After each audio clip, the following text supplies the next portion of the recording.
কালো জাম হলো বাঙালির অত্যন্ত জনপ্রিয় এবং ঐতিহ্যবাহী একটি মিষ্টি। রসগোল্লা বা গোলাপ জামের পাশাপাশি বিয়ে, জন্মদিন বা যে কোনো উৎসবের আমেজে কালো জাম মিষ্টির জুড়ি মেলা ভার। একটু কালচে কালারটা হয় এবং ওপরটা একটু শক্ত হলেও ভেতরটা তুলতুলে নরম হয়, রসের টইটুম্বর। তা কিভাবে আজকে বানালাম দেখে নিন। হ্যালো ফ্রেন্ডস, রুবিস কুকারি 2 থেকে আমি রুবি বলছি। আপনাদের সকলকে স্বাগত জানিয়ে আজকে আমি একটা মিষ্টির রেসিপি নিয়ে হাজির। গোলাপজাম আপনারা খুবই পছন্দ করেন। গরম গরম গোলাপজাম আমরা কে না পছন্দ করি, কিন্তু আজকে গোলাপজামের বদলে আমি বানাবো কালো জাম। এই কালো জাম দেখতে কালো কালো হয় আর ওপরটা একটু শক্ত টাইপের হলেও ভেতর থেকে কিন্তু খুব সুন্দর রসটা বেরিয়ে আসে আর খেতে অসাধারণ লাগে, একটু পোড়া পোড়া মিষ্টিটা। তা দেখুন, বাড়িতে থাকা উপকরণ দিয়ে আজকে আমি ছানা বা ক্ষীর ছাড়া এই মিষ্টিটা কিভাবে বানালাম। যেহেতু কালো জাম একটা রসালো মিষ্টি, তাই প্রথমেই আমাকে চিনি শিরা বানিয়ে নিতে হবে। তা বসিয়ে দিলাম একটা ফ্রাই প্যান। চিনি শিরা বানাতে আমি মেজারমেন্ট কাপের 2 কাপ চিনি অ্যাড করব।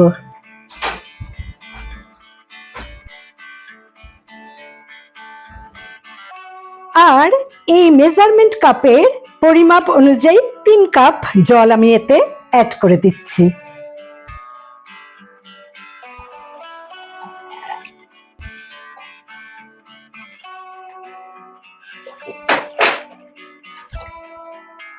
চিনিটা গলে যাওয়া পর্যন্ত অপেক্ষা করতে হবে।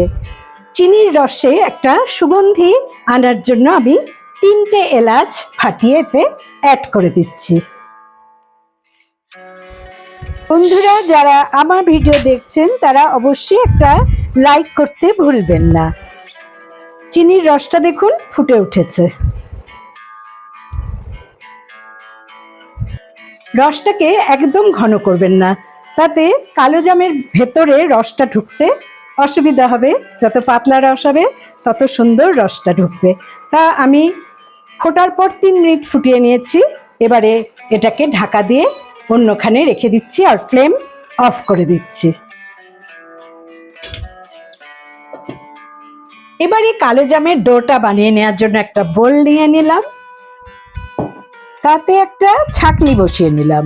আগেই বলেছি আমি কোনো ছানা বা ক্ষীর এখানে ইউজ করব না। বাড়িতে থাকা যে কোনো গুঁড়ো দুধ আপনারা দিয়ে দিতে পারেন। তা আমি এখানে 1 কাপ গুঁড়ো দুধ দিয়ে দিচ্ছি। ওই কাপেরই হাফ কাপ দিয়ে দিচ্ছি ময়দা। আপনারা আটাও দিতে পারেন, তবে ময়দা দিলে আরো বেশি ভালো হবে। মিষ্টিটা ওপর থেকে যাতে একটু গ্লেজি লাগে, একটু চকচকে ভাব লাগে, তার জন্য আমি দিয়ে দিচ্ছি কর্নফ্লাওয়ার 1 টিস্পুন। আপনারা চাইলে অ্যারারুটও ব্যবহার করতে পারেন। সবকিছু ভালো করে ছেঁকে নিচ্ছি। আর মিষ্টিটা যাতে খুব সফট হয় এবং রসটাকে ভালো করে টেনে নিতে পারে, তার জন্য আমি খুব সামান্য 1 চিমটি দিয়ে দিচ্ছি বেকিং সোডা। এর বেশি কিন্তু দেবেন না। সাথে দিয়ে দিলাম 1 টিস্পুন বেকিং পাউডার। সমস্ত শুকনো ইনগ্রেডিয়েন্টসগুলো ভালো করে মিশিয়ে নিচ্ছি। আমি 1 টুকরো জায়ফল ভালো করে কুড়িয়ে এর মধ্যে দিয়ে দিচ্ছি, তবে বেশি জায়ফল এখানে ইউজ করবেন না, তাতে একটু তিক্ত ভাব হবে। গন্ধটা যাতে আরো ভালো হয় তার জন্য আমি এখানে দিয়ে দিচ্ছি 1 টেবিল স্পুন গাওয়া ঘি। আপনারা চাইলে রিফাইন্ড অয়েলও ব্যবহার করতে পারেন।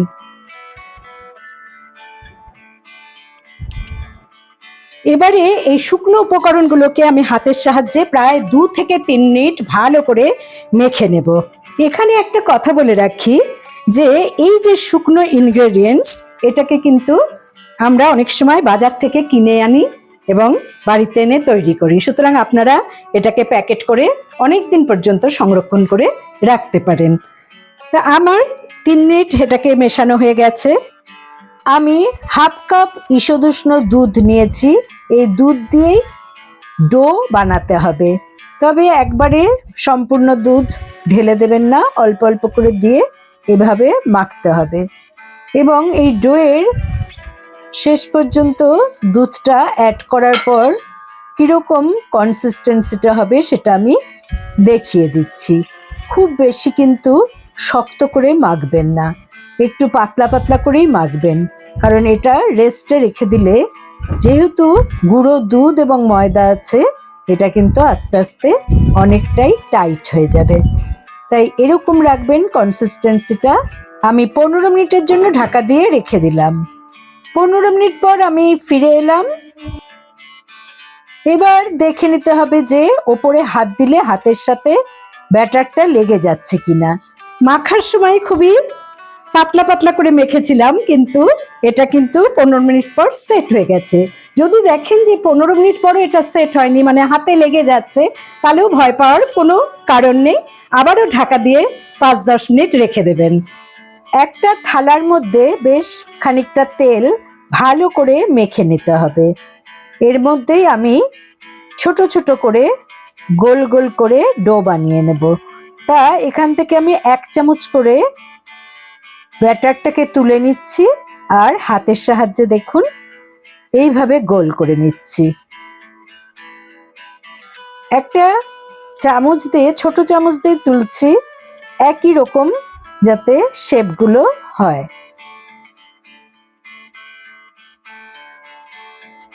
আর খেয়াল রাখবেন এই বলগুলো যেন ফাটা ফাটা না হয়। হাত দিয়ে এমনভাবে ঘুরিয়ে নেবেন যাতে কোনো রকম ফাটা দাগ না থাকে, তাহলে কিন্তু তেলে দিলে ফেটে যাবে। এই দেখুন আমার বলগুলো এরকম হয়েছে। হাতে একটু পারলে তেল মেখে নেবেন। আমার সমস্ত ডো বানানো হয়ে গেছে, এবারে আমি ভেজে নেব। এত নরম ডো যে বানানোর পর দেখুন একটা সাইড এরকম চ্যাপ্টা হয়ে গেছে, তাই আরেকবারও আমি সব ডোগুলোকে হাতের সাহায্যে গোল গোল করে নিচ্ছি। এবারে আমি ডোগুলোকে ভেজে নেব। বসিয়ে দিলাম একটা কড়া। আমি 3 কাপের মতো তেল এখানে দিয়ে দিলাম, রিফাইন্ড অয়েল। এবং দেখুন যখন একটু টাচ করা যাবে, খুব একটা বেশি গরম হবে না, সেরকম অবস্থায় কিন্তু আমি এই গুলিগুলোকে ছেড়ে দিচ্ছি। ফ্লেমটাকে একেবারেই কম করে রাখবেন এবং সব এই গুলিগুলো দেওয়ার পর আলতো আলতো করে নেড়ে নিতে হবে। এরকমভাবে নাড়তে নাড়তে দেখুন বলগুলো কিন্তু আস্তে আস্তে কালার ধরছে আর সাইজেও অনেকটা বড় হয়ে আসছে। এবারে তেলের উপর যখন ভেসে উঠবে তখন ফ্লেমটাকে একটু বাড়িয়ে দেবেন আর কন্টিনিউয়াসলি একটা চামচ দিয়ে বা খুন্তি দিয়ে ভালো করে এপিট ওপিট করে ভেজে নেবেন। তা না হলে একদিকটা ব্রাউন কালার থাকবে আর একদিকটা সাদাই থাকবে। তাই সমানভাবে যাতে কালারটা ধরে তার জন্য নেড়ে চেড়ে নিতে হবে। তা যখন এরকম ব্রাউন কালার হবে তখন আমি এটাকে তুলে নেব একটা আলাদা পাত্রে।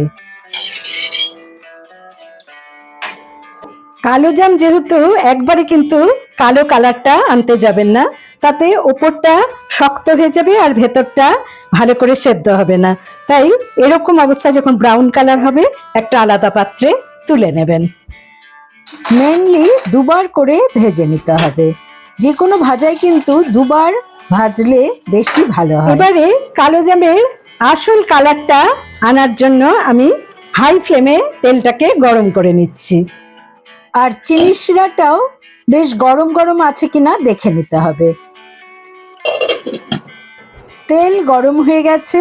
আমি এবারে অর্ধেক ভেজে রাখা এই গুলিগুলোকে তেলের মধ্যে দিয়ে দিলাম আর এই সময় কিন্তু কন্টিনিউয়াসলি নেড়ে যেতে হবে এবং যতক্ষণ না এটার রং কালো হবে ততক্ষণ পর্যন্ত নেড়েই যেতে হবে। আমার কিন্তু রংটা এসে গেছে। আমি এবারে একটা ছাঁকনির মধ্যে তুলে তেলটা ঝরিয়ে নিচ্ছি আর একটু ঈষদ উষ্ণ রসের মধ্যে ঢেলে দিচ্ছি। এবারে ঢাকা দেওয়া অবস্থায় আমি এটাকে মিডিয়াম ফ্লেমে 2 মিনিট ফুটিয়ে নেব। দেখুন কত সুন্দর কালারটা এসেছে, দোকানও ফেল পড়ে যায়। সত্যি কথাই বাড়িতে এত সহজে এত সুন্দরভাবে কালো জাম বানানো যেতে পারে। দেখুন একটা তুলে দেখাচ্ছি কতটা ভেতরে রস ঢুকেছে। এই অবস্থায় একটু হাতের সাহায্যে দেখে নেবেন যে নরম হয়েছে কিনা। খুবই সফট হয়েছে, সুতরাং আরও রস এর ভেতর ঢুকবে। আশা করি বন্ধুরা আজকের রেসিপি ভালো লেগেছে। ভালো লাগলে অবশ্যই আমার চ্যানেলে লাইক করুন, কমেন্ট করুন, শেয়ার করুন। নতুন বন্ধুদের সাবস্ক্রাইব করার অনুরোধ রইল। পাশে বেল বোতামে অবশ্যই ক্লিক করতে ভুলবেন না, তাতে যখনই কোনো নতুন রান্নার রেসিপি শেয়ার করব তার নোটিফিকেশন সহজেই আপনারা পেয়ে যাবেন। দেখুন কতটা সফট হয়েছে আর ভেতরটা কতটা স্পঞ্জি। কালো জামের নিয়মই হলো ওপরটা একটু শক্ত হয় আর ভেতরটা ঠিক এতটাই রসালো হয়। ভালো থাকুন, সুস্থ থাকুন। পরের এপিসোডে নতুন রান্নার রেসিপি নিয়ে হাজির হব আমি রুবি। Thanks for watching.